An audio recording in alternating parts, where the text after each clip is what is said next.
Welcome.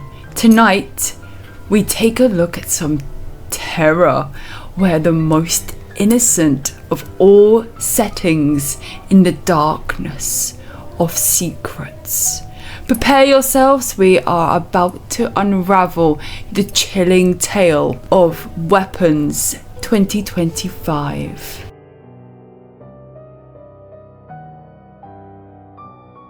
A film that proves that the most terrifying monsters aren't always the ones lurking in the shadows, but sometimes they're the ones sitting at your dinner table.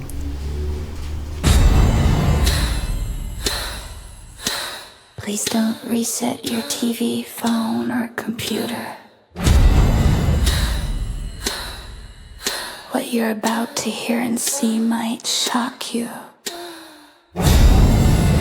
It might make you think or feel something chilling. You might encounter the weird, maybe strange, perhaps even nasty. But you're now entering the dungeon of terror. The place where you can't escape.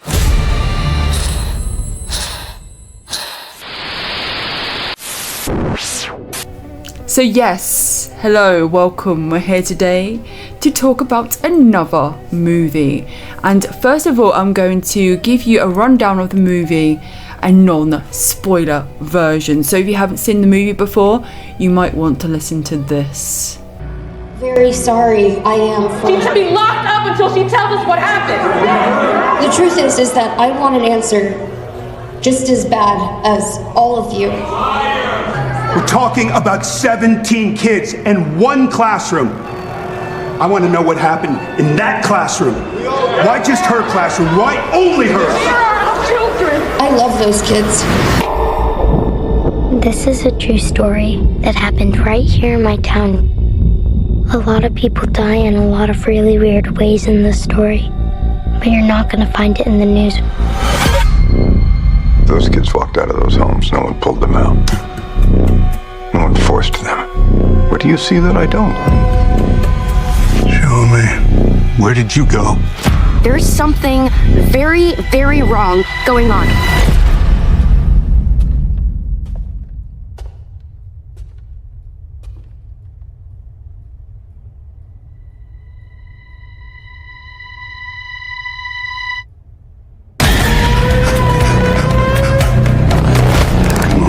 What am I looking at? Leave the investigating to the investigators.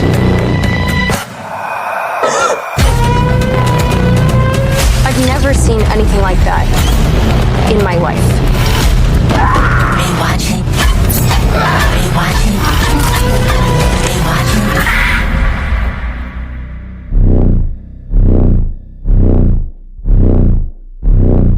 Rewatching.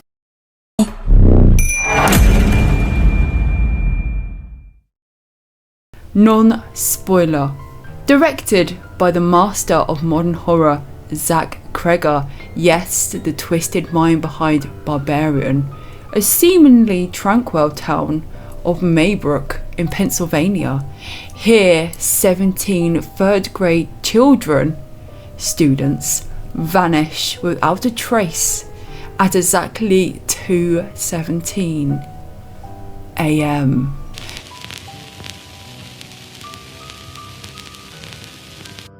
leaving only one behind.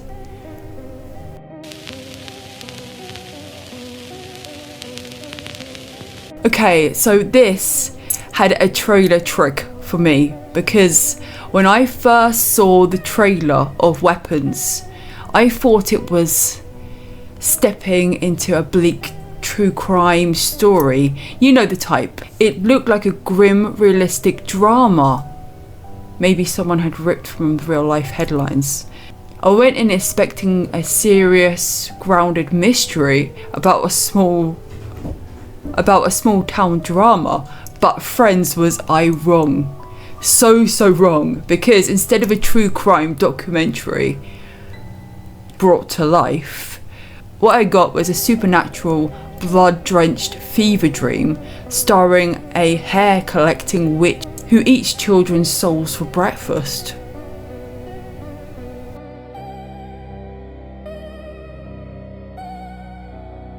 As the community goes crazy with grief, a dark, supernatural force begins to reveal itself. This film isn't your typical slasher. It's a slow burn psychological horror that intertwines elements of mystery and supernatural, all wrapped in a cloak of dread.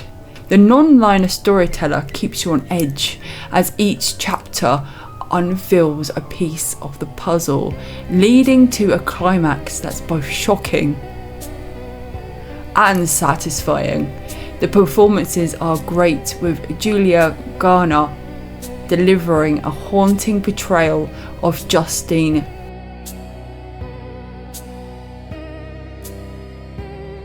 a teacher caught in the web of the town's dark secret.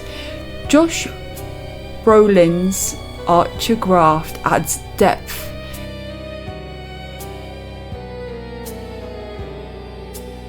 by playing as a father in desperate search of answers. It's not just the acting that stands out. The place of filming to create an atmosphere with tension, making every creak of the floorboards, every whisper in the wind feels like a tense pace of doom. Okay, now time for the spoilers. So if you don't want to hear the spoilers, this part, please skip. Spoiler, spoiler, spoiler, spoiler, spoiler. Now, for ones who are brave enough to venture deeper into the shadows, let's distance the twisted tale of weapons. It all starts at the witching hour at 2:17 a.m. sharp in a sleepy town of Maybrook, Pennsylvania. Every child in one third grade class pops out of bed, zombie-like, and sprints into the darkness.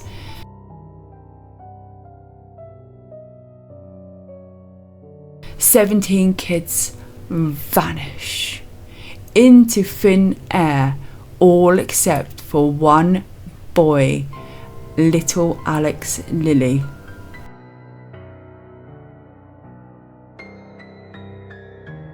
Cue the town screaming. Church bells tolling. Everyone is side-eyeing the teacher, Justin. Poor Justin.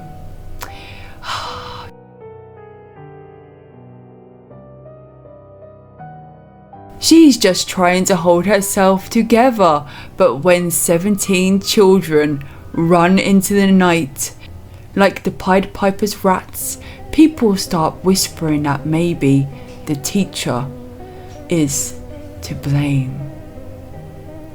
The teacher's nightmare completely. Justin tries to stay normal, but things get messy fast. Her principal suspends her. Her neighbours glare daggers at her. She starts drinking again. Oh, and she's having awkward car sex with her cop ex, Paul. Not exactly teacher of the year behaviour. But the real terror.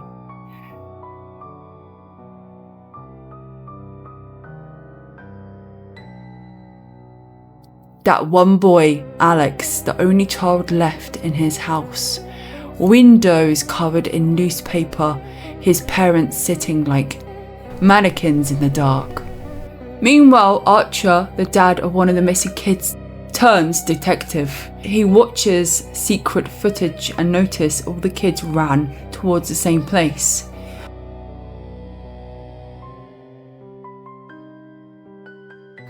Dreams of pale, clown-painted women stalked him at night. He knew something unnatural was pulling the strings.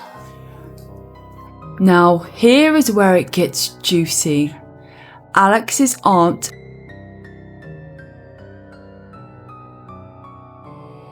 she's a dying witch, veins full of rot, skin sagging and melted like melted wax. With just enough magic left to keep herself alive, she steals locks of hair and she chants spells with ribbons and charms, enchanting townsfolk into doing her dirty work. She doesn't lure the kids with candy or fairy tales. Oh no. She calls them out like a shepherd, dragging their souls into her basement where they sit in a row wide open, unblinking, slowly draining away. While Justin and Archer dig, the other players stumble into a nightmare. Paul the cop trying to look tough, but his neck deep in guilt. James the drifter, a burglar with a needle habit who breaks into Alex's house.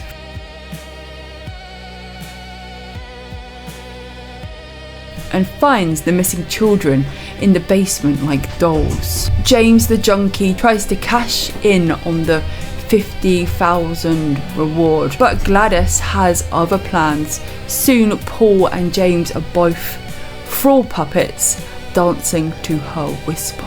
Blood, betrayal and basement horrors. Everything crashes together in the house of horrors. Justin and Archer storming, desperate to save the kids. Paul and James enchanted attack like rabid guard dogs. Justin kills them both in a brutal frenzy.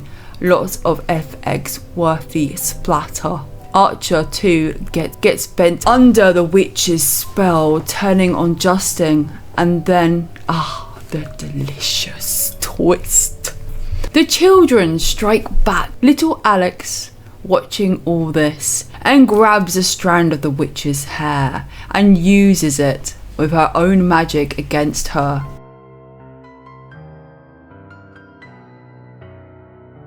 The kids snap awake and their eyes focus.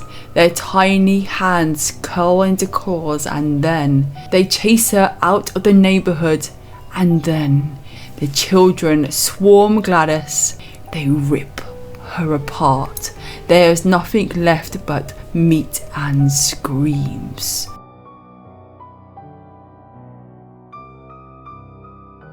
It's the ultimate reversal of the children she trained are the ones who end her. Now it's time to talk about one of my favourite things about movies, about horror movies mainly, the FX makeup and effects.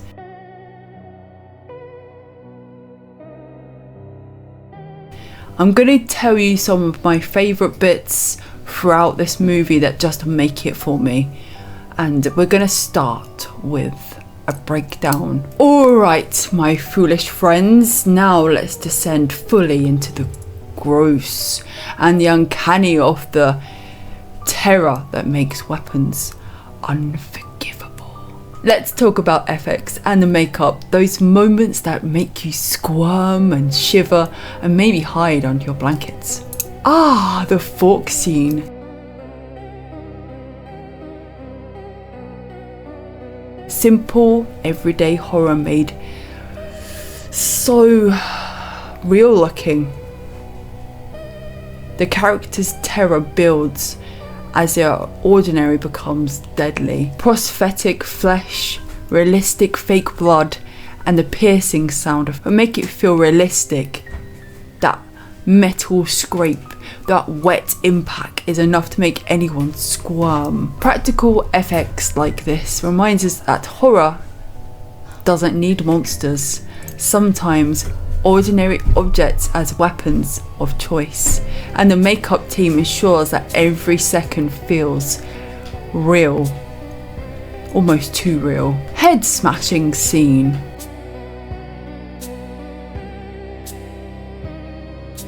And then the head smashing scene. This is where pure chaos meets FX brilliance.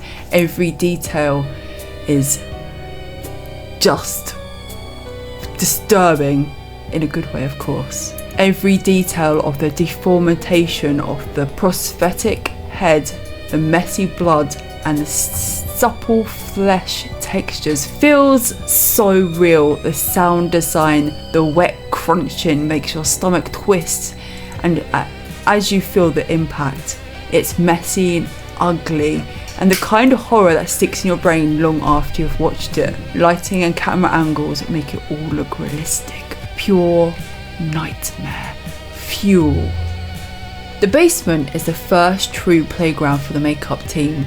Here the missing children are pale skin, vacant eyes, supple bruising, and a sweet glistening in a dim light to create atmosphere so suffocating that you can almost smell the mildew. Every prosthetic hand, every supple wound, every grimly detail, uncomfortably real. You feel the weeks in captivity, the slow drain of life from their bodies, all painstakingly FX detail. Children vs. Gladys. Finally, the ultimate ending. The children turn on Gladys.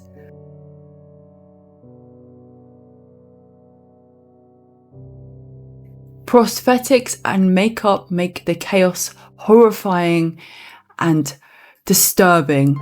Gladys's decayed, wrinkled skin and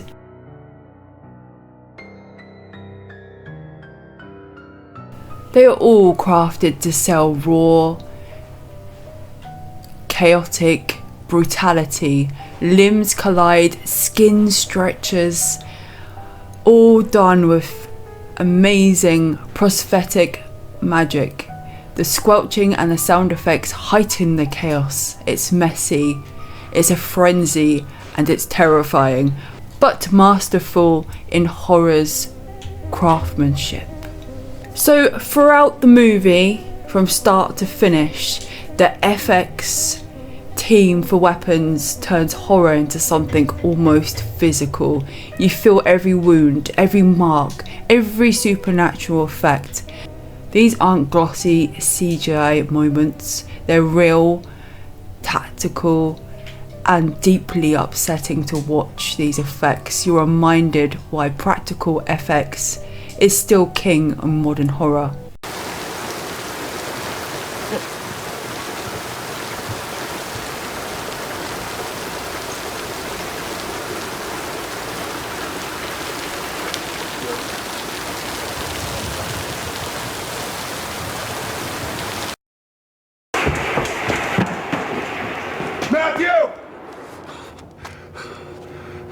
Matthew!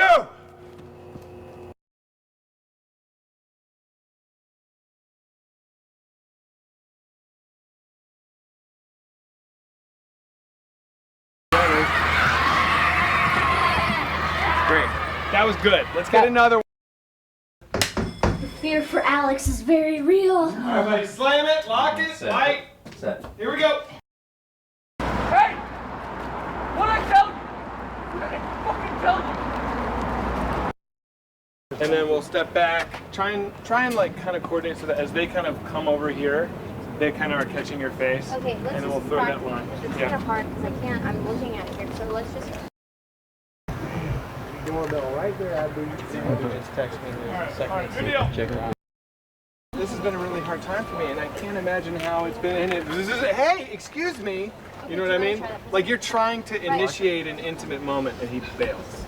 Alex, I You're processing him really early. You know what I mean? Like if you're getting surprised by this dude, and in a moment I'm like, oh fuck, this is happening right now. Whereas he comes out and goes, I want to talk to you. You're like ready to go. I think I need to. You gotta engage. delayed a little. Yeah, does that make sense? Yeah. You know what I mean? Yeah. I also say, hey, like over here, somebody. Yeah, and I think that will buy you that. So you want me to do that? Yeah, do that. Yeah. That's good. Okay. We just want to kind of keep the general vibration a little more engaged before we react to what you say. You don't have to only take your cue off the people in the audience with the lines. You can get a little at her when you feel like she's being.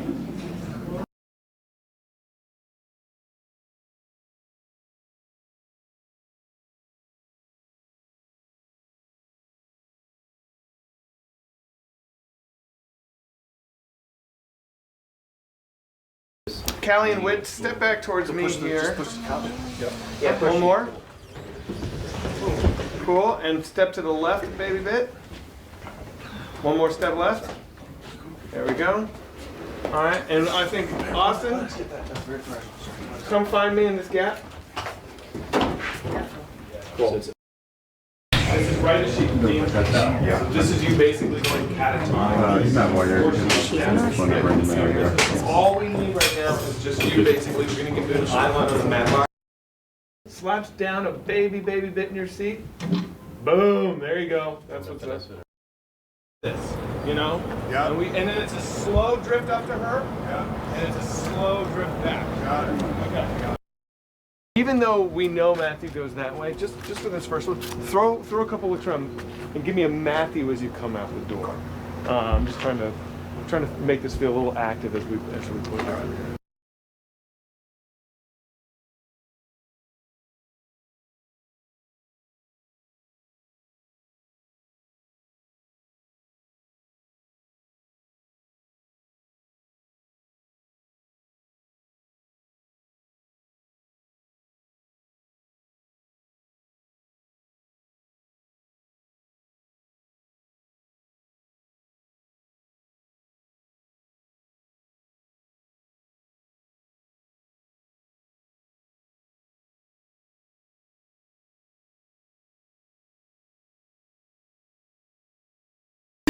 It's clear that the film is leaving a mark on the viewers' minds. Now, my friends, let me take a look. Let me take a bloody detour to my favourite part of the whole cursed film. The part that stuck in my ribs and splintered like a splintered bone. The fork scene.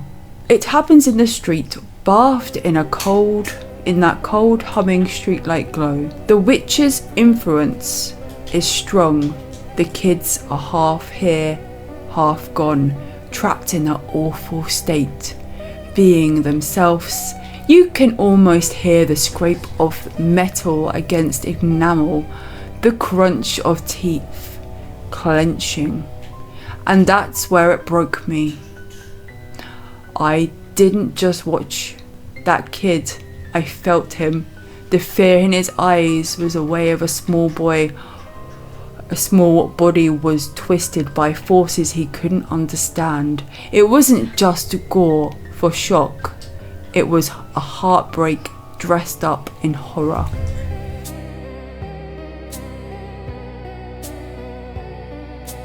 The movie doesn't flinch, and neither can we as the fork strikes. That's when I realised Weapons isn't just about monsters in the basement. It's all about how horror seeps into every day, and how a fork at a dinner table can become a symbol of despair when the witch is pulling at the strings. So yes, the basement, the kids gave me chills. And yes, the children ripping Gladys apart made me cheer. That one tore me open. That's where I felt the horror in my bones. And then, oh my, the ending is the one that made me leap off the couch, popcorn flying, yelling at the TV like they could hear me. Gladys thinks she won. She got the kids under her spell. The adults turned into weapons, and the whole town was warped into grief and terror. Justin and Archer were hanging on by a thread, and it feels like everything is lost. But then little Alex makes his move. He figures out the witch's trick, and he snatches a strand of hair and twists it round the stick her own enchantment against her. The kids' eyes open and the bodies straighten. And then, holy hell, don't they run? They smash through windows, they smash through doors, and Gladys is running as fast as she can. And I was on my feet screaming by this point, "Go get her! Tear her apart!" And oh yes, they did. 17 furiously drained, broken children became a tidal wave of vengeance.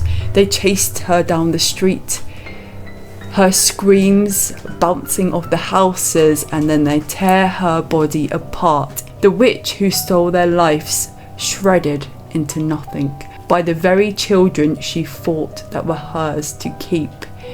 I sat there, jaw on the floor, shouting at the scream, I can't believe they went there. And yet they did. The children got their justice in the most primal, horrifying way possible. That's the moment where Weapons cemented itself for me, not just shocking, but because in horror, sometimes the only way to beat the monster is to become scarier than the monster itself. If you're a fan of horror that challenges the mind and unsettles the soul, then this is a film you must watch. And that is the end of my video. I hope you guys survived throughout the whole thing. And if you did, thank you for watching. Don't forget to like, follow and obey. And I'll see you later. Goodbye. Please don't reset your TV, phone, or computer.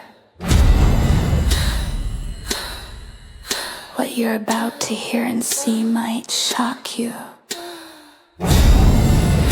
It might make you think or feel something chilling.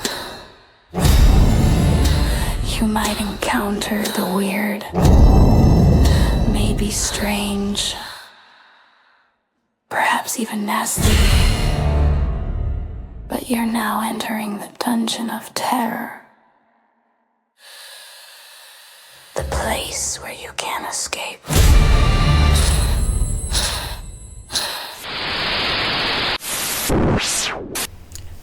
Goodbye.